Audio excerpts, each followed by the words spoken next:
Waduh, kok barang ini pada berantakan begini sih? Ini lagi nih, ruang kerja kok kotor gini?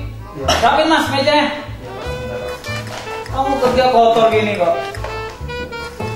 Ini juga tas di sini segede kapan ada di sini, ngalangin jalan ini. Bisa kerja nggak sih kalian? Ini juga masih di sini nih. Tarjo, kenapa kamu siram saya? Maaf Pak, kata Pak Jamil, katanya kalau orang lagi marah ada api di dalamnya, jadi mesti didinginin. Bukan begitu Tarjo maksudnya. Maksudnya begitu. Pernah marah? Di rumah marah-marah, di jalan marah-marah, sampai kantor marah-marah. Anak buah nggak tahu apa-apa tiba-tiba dimarah-marah. Bahkan bosnya pun ketika lewat pun kena semprot yang Anda tidak tahu kalau itu adalah bos Anda. Bila Anda pernah marah, itu manusiawi. Saya juga pernah marah. Tetapi kalau marahnya terlalu sering, itu pertanda bahwa di hati Anda ada penyakit yang perlu segera diobati. Ali bin Abi Thalib pernah berkata bahwa sifat marah itu adalah musuh utamanya akal. Orang yang kemudian cepat marah itu kadang akalnya tidak berfungsi. Saya punya tips bagaimana kalau kemudian kita marah supaya tidak berkepanjangan, supaya tidak bertahan terlalu lama.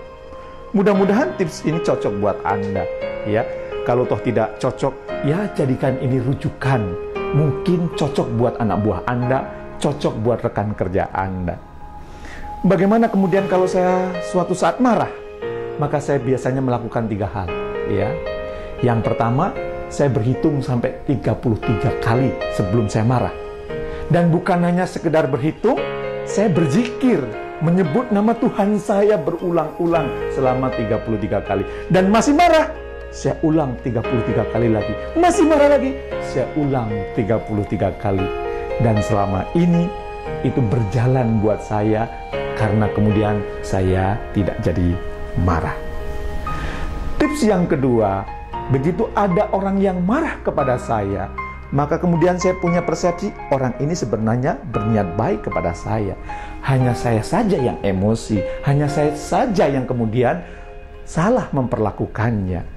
Maka tatkala kemudian ada orang marah, saya selalu berpikir, jangan-jangan yang diomongin orang yang marah itu memang benar buat saya. Dan kalau seandainya, enggak, dia nggak punya niat itu, dan kalau saya ikut marah, itu pertanda saya juga sebenarnya pemarah seperti orang yang marah kepada saya. Dan yang ketiga, begitu saya marah, saya sadar bahwa marah itu adalah sifatnya setan. Dan setan itu konon terbuat dari api. Dan api itu bisa dikalahkan dengan air. Maka kalau saya sedang marah di kantor, di tempat kerja, biasanya saya masuk kamar mandi yang ada di ruangan saya. Saya cuci muka, dan kalau toh belum berubah, kemudian saya ambil air wudhu. Dan terbukti ini bisa mengurangi amarah. Maka beberapa teman saya sudah tahu, kalau saya sedang di kantor rapat, tiba-tiba saya ke kamar mandi, dan keluar dari kamar mandi, muka saya basah. Shhh, Pak Jamil lagi marah. Tetapi cara ini, tips ini sangat mengurangi saya untuk marah.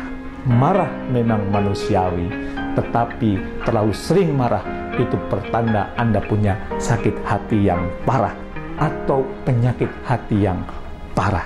Segera berhitung 33 kali, selalu berpersepsi bahwa yang marah kepada kita itu punya niat baik, dan ingatlah, marah itu sifat setan. Terima kasih, saya Jamil Azaini, salam sukses mulia.